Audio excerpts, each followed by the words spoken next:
Thank you Shri Ram. धन्यवाद अध्यक्ष महोदय कि आपने मुझे बोलने का मौका दिया। आज हम यहाँ आपदा प्रबंधन संशोधन विधेयक 2024 पर डिस्कशन कर रहे हैं। अभी अभी हमारे एक माननीय सांसद जी ने कहा, सभी ने प्राकृतिक आपदाओं की बात की, तो उन्होंने कहा कि आपदाएं प्राकृतिक नहीं होती, मैन मेड भी होती हैं। वक्ताओं की सूची बहुत है, इसलिए कृपया अपनी बातों को 5 मिनट में आप करें। जी सर, 5 मिनट में कह दूंगा बिल्कुल। उन्होंने कहा कि मैन मेड भी होती हैं आपदाएं। मैं एग्री करता हूं उनसे। हमारे यहाँ संसद में रोज एक मैन मेड आपदा होती है। कुछ माननीय सांसद जैसे ही लोकसभा चलती है वो चिल्लाना शुरू करते हैं, नारे लगाते हैं, वैल में उतर आते हैं, दूसरे सांसदों पर पर्सनल टीका टिप्पणी करते हैं, नारी शक्ति का अपमान करते हैं। ये आपदा नहीं है सर, मेरे लिए ये बहुत बड़ी आपदा है। आपदा वो होती है जिसमें नुकसान होता है, संसद की गरिमा का नुकसान होता है, पैसों का नुकसान होता है, समय का नुकसान होता है। जो लोग देखने आते हैं, मुझे बहुत सारे लोग मिले, बोले हम कभी संसद में नहीं जाएंगे। अब ये आपदा है। अध्यक्ष महोदय, आपसे मेरा निवेदन है, आग्रह है, अनुरोध है, अगर इसका कोई परमानेंट सोल्यूशन आप निकाल दें तो मैं बहुत आभारी रहूंगा आपके लिए। मैं यहाँ बहुत नया आया हूँ, कुछ ही महीने हुए हैं, मैं अभी भी इस सबको डाइजेस्ट नहीं कर पा रहा हूं। अच्छी चर्चा होती है संसद में और आप अच्छी चर्चा में भाग ले रहे हैं, इसलिए पूरा देश इस बात को महसूस करता है। धन्यवाद। आपदाओं का जो इतिहास है वो पुराना नहीं है। हमारे यहाँ पहले प्लेग होता था अंग्रेज़ों के ज़माने में, पर उस समय राहत का कोई कंसेप्ट नहीं था, मैनेजमेंट का कोई कंसेप्ट नहीं था। पहली बार भारत में 2004 में आई विनाशकारी सुनामी के बाद आपदा प्रबंधन 2005 लागू किया गया। हालांकि इस तरह के कानून का विचार 1999 में उड़ीसा में आए सुपर साइक्लोन के बाद से ही चल रहा था। इस अधिनियम के अंतर्गत राष्ट्रीय स्तर पर NDMA, राज्य स्तर पर SDMA, राष्ट्रीय आपदा प्रतिक्रिया बल और राष्ट्रीय आपदा प्रबंधन संस्थान, इन सभी को बनाया गया। इस अधिनियम के बाद 2009 में राष्ट्रीय आपदा प्रबंधन नीति और वर्ष 2016 में राष्ट्रीय आपदा प्रबंधन योजना बनाई गई। प्रधानमंत्री आदरणीय श्री नरेंद्र मोदी जी के नेतृत्व में केंद्र सरकार ने प्राकृतिक आपदाओं को रोकने के लिए क्षेत्र में जितना महान काम किया है, ये इस बात से स्पष्ट है कि 1999 में उड़ीसा में आए भयानक तूफान में जहां 10,000 लोग मर गए थे, वहीं 2021 में उड़ीसा में ही आए यास नाम के तूफान में, जहां तूफान की रफ्तार 165 किलोमीटर के लगभग थी, वहां सरकार, NDRF, SDRF, प्रशासन तथा सिस्टम सभी के सब अलर्ट मोड में थे। संपत्ति का नुकसान तो हुआ, लेकिन मृत्यु केवल 2 लोगों की हुई। यदि आदरणीय प्रधानमंत्री मोदी जी की सरकार न होती तो हम ये सोचकर सेहर जाते हैं यास तूफान से 2021 में कितनी भीषण जनहानि होती। NDRF द्वारा आपदा राहत का एक उत्तम उदाहरण पिछले साल उत्तरकाशी जिले की सिलक्यारा सुरंग में 41 श्रमिकों के फंसने के बाद किया गया राहत कार्य है। पूरा देश भगवान से प्रार्थना कर रहा था कि श्रमिकों की जान बच जाए, लेकिन उम्मीद ना के बराबर थी। लेकिन आदरणीय प्रधानमंत्री जी ने पूरे बचाव राहत कार्य पर स्वयं निगाह रखी तथा एक असंभव राहत कार्य को अंजाम देते हुए 41 श्रमिकों की जान बचाई गई।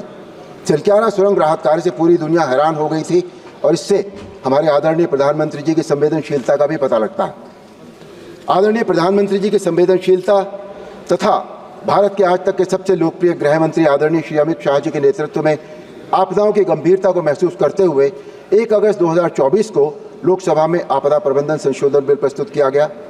इस बिल के अनुसार आपदा प्रबंधन संशोधन अधिनियम 2005 के संस्थागत तत्व पर विशेष ध्यान देने तथा साथ ही उसके लागू किए जाने की प्रक्रिया पर लगातार निगरानी पर बल दिया गया है।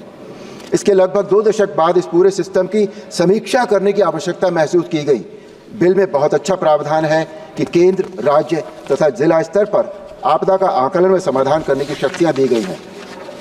अब अर्बन डिजास्टर मैनेजमेंट अथॉरिटी राज्य की राजधानियों तथा उस राज्य में स्थित नगर निगम और नगर पालिकाओं के लिए भी काम करेगी। लोकल एडमिनिस्ट्रेशंस और ऑफिसर्स के साथ जोड़ने से मैनेजमेंट बेहतर होगा, ज़्यादा ऑर्गेनाइज्ड होगा, because they know the place and its ins and outs and its problems. ये विधेयक राज्य सरकारों को स्थानीय प्रतिक्रिया क्षमताओं को बढ़ाने के लिए परिभाषित कामों तथा सर्विस कंडीशन के साथ राज्य आपदा प्रतिक्रिया बनाने का अधिकार देता है। इस बिल की एक बहुत अच्छी बात यह है कि सभी मौजूदा समितियों जैसे राष्ट्रीय संकट प्रबंधन समिति और उच्च स्तरीय समिति को वैधानिक दर्जा दिया जा रहा है। NDMA के आपदा मित्र, आपदा सखी जैसी स्कीम्स बहुत ही उपयोगी साबित हो रही हैं। माननीय प्रधानमंत्री श्री नरेंद्र मोदी जी के शब्दों में आपदा मित्र के रूप में युवा जिम्मेदारियां उठा रहे हैं। जहां कोई आपदा आती है तो लोग पीड़ित नहीं रहते, वो वॉलंटियर्स आपदा का मुकाबला करते हैं। यानी आपदा प्रबंधन अब कोई सरकारी काम नहीं है, ये सबका प्रयास एक मॉडल बन गया है। बॉटम लाइन ये है सर कि आपदा प्रबंधन विधेयक और इसमें जो भी अमेंडमेंट किए गए हैं वो सभी आपदा पीड़ितों के लिए सकारात्मक साबित होंगे और आपदाओं से निपटने के लिए बहुत ही सक्षम होंगे। कृपया समाप्त। जम्मू कश्मीर में धारा 370 समाप्त करने जैसे ऐतिहासिक कदम उठाने वाले देश के जनप्रिय गृह मंत्री द्वारा प्रस्तुत इस बिल का मैं समर्थन करता हूं। जय श्री राम। जय श्री राम। श्री गुरमीत सिंह मीत। धन्यवाद माननीय सदस्य। प्लीज माननीय सदस्य श्री नरेश महासके जी है नहीं क्या? नहीं है। माननीय सदस्य श्री राजेश वर्मा जी वो सामने। धन्यवाद सभापति महोदया। आज आपदा प्रबंधन संशोधन विधेयक 2024 इस महत्वपूर्ण बिल के ऊपर आपने बोलने का अवसर दिया और मैं विशेष रूप से आपका धन्यवाद इसीलिए करता हूं क्योंकि जिस लोकसभा क्षेत्र से मैं आता हूं और जिस राज्य से मैं आता हूं वह राज्य सबसे ज़्यादा बाढ़ प्रभावित राज्य है और इस विषय पर आपने आज मुझे बोलने का मौका दिया। इसके लिए मैं खगड़िया लोकसभा की जनता की तरफ से और बिहार की तरफ से आपका धन्यवाद और आभार व्यक्त करता हूं। मैं उस राज्य से आता हूं जहां हम लोग हर वर्ष किसानों की फसलों को बाढ़ में बर्बाद होता हुआ देखते हैं। मैं उस खगड़िया लोकसभा से आता हूं जहां प्रत्येक वर्ष हम लोग देखते हैं किस तरीके से एक एक रुपया जोड़कर एक परिवार अपना मकान बनाता है और अपने आंखों के सामने ही उस मकान को ढहते हुए देखता है। मैं उस लोकसभा क्षेत्र से आता हूं। मैं प्रत्येक वर्ष सभापति महोदया छोटे छोटे बच्चों को और परिवारों को सड़क किनारे बिलखते हुए देखता हूं जब वो अपने घर से बेघर होते हैं। जिस तरीके से एक चिड़िया तिनका तिनका जोड़कर अपना घर बनाती है और किस तरीके से एक बार में यदि उसका घर उजड़ जाए तो उसको क्या महसूस होता है, वही मेरी कॉन्स्टिट्यूएंसी के लगभग एक बड़ी आबादी महसूस करती है जब वो तिनका तिनका अपना जोड़ती है और अपने घर को ढहता हुआ देखती है। और मैं उनके लिए कहना चाहता हूं कि यूं ही नहीं मिलती राहों को मंजिल, एक जुनून सा दिल में भरना पड़ता है। पूछा चिड़िया से कैसे बना आशियाना, बोली भरनी पड़ती है उड़ान बार बार, तिनका तिनका उठाना पड़ता है, तिनका तिनका उठाना पड़ता है। सभापति महोदया, राज्य सरकार लगभग 1000 करोड़ रुपया प्रति वर्ष बाढ़ में सहायता के लिए पूरे बिहार में खर्च करती है, लेकिन वो सहायता मात्र है। सभापति महोदया, अस्थायी समाधान के ऊपर मैं आपके माध्यम से ध्यान केंद्रित करना चाहता हूं। मुझे पूरा विश्वास है कि इस बिल के माध्यम से हम अस्थायी समाधान के ऊपर काम कर पाएंगे और इस बिल के लिए मैं विशेष रूप से हमारे गृह मंत्री आदरणीय अमित शाह जी और बिहार के हमारे गृह राज्य मंत्री आदरणीय नित्यानंद राय जी का हृदय से आभार और धन्यवाद व्यक्त करता हूं। साथ ही साथ मैं आभार व्यक्त करता हूं एनडीआरएफ और एसडीआरएफ के सभी कर्मचारी और पदाधिकारियों का भी, जिनके माध्यम से एनडीआरएफ की स्थापना के बाद से अब तक लगभग 1,55,000 परिवारों को उन्होंने बचाने का काम किया है और लगभग 8 लाख फंसे हुए लोगों को सुरक्षित बाहर निकालने का काम किया है। बिहार की इस पीड़ा के संबंध में मैं आपके माध्यम से सरकार का ध्यान कुछ विषयों पर मैं चाहूँगा कि मेरे तरफ से एक सुझाव है जिस पर सरकार का ध्यान जाए कि बाढ़ प्रबंधन के लिए दीर्घकालिक योजनाएं, नदियों में प्रबंधन और जल निकासी प्रणाली को बेहतर बनाने की ज़रूरत है। स्थानीय समुदायों को आपदा से निपटने के लिए प्रशिक्षित किए जाने की ज़रूरत है।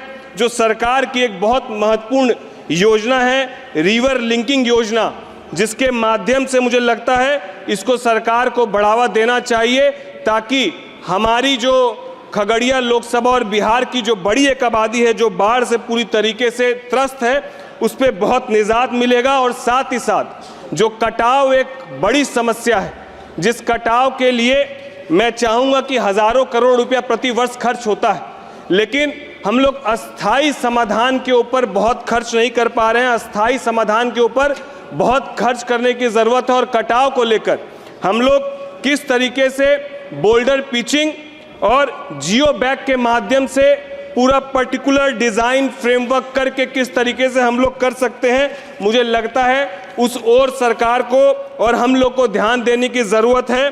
क्योंकि जिस तरीके से जहां एक तरफ ये आपदा है, वहीं इस आपदा में कुछ पदाधिकारी ऐसे भी होते हैं जो अवसर ढूंढने का काम करते हैं। मैं सरकार से गुजारिश करूंगा कि इस ओर भी सरकार अपना ध्यान आकर्षित करे कि जितने ऐसे पदाधिकारी जो आपदा के समय अवसर ढूंढने का काम करते हैं, उस पर भी सरकार सख्त से सख्त कार्रवाई और रुख अपनाने का काम करे।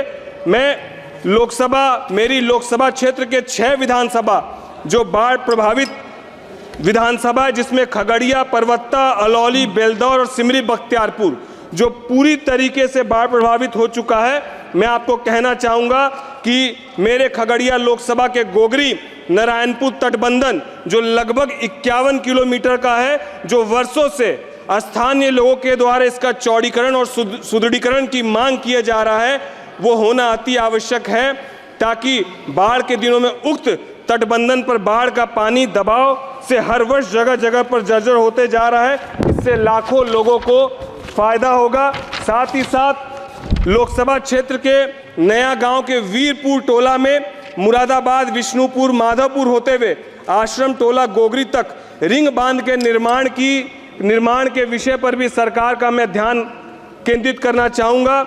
मैं सिमरी बख्तियारपुर के पूर्वी कोसी तथा पश्चिमी कोसी तटबंधन जिसकी दूरी लगभग 40 से 125 किलोमीटर, इस परियोजना जो लंबे समय से लंबित है, इस ओर भी सरकार का मैं ध्यान आकृष्ट करना चाहता हूँ। मैं चाहता हूँ कि सरकार जिस तरीके से कार्य कर रही है, इसको देखते हुए ही हम जैसे पहली बार जीत के आने वाले सांसदों का न केवल मनोबल बढ़ा है, बल्कि हमारी लोकसभा की जनता की उम्मीदें भी सरकार की तरफ बढ़ी है। इसीलिए मैं चाहूँगा कि सरकार का ध्यान, वैसे जो बिहार यदि आज पिछड़ेपन से जूझ रहा है तो उसके पीछे का एक बड़ा कारण ये आपदा है, ये बाढ़ है। इसको बाहर निकालने की ज़रूरत है ताकि बिहार विकसित हो सके। आज इस बिल के माध्यम से मैं डिजास्टर मैनेजमेंट रिफॉर्म्स लाने का प्रयास किया गया है और इसके प्रावधानों की बात करें तो आपदा प्रबंधन ढांचे को अधिक प्रभावी और उत्तरदायी बनाने के लिए 2005 के अधिनियम में सुधार लाने का प्रयास है। मैं सरकार का, माननीय मंत्री जी का और आपका कोटि कोटि धन्यवाद और आभार व्यक्त करता हूं। धन्यवाद। धन्यवाद माननीय सदस्य श्री सप्तागिरी।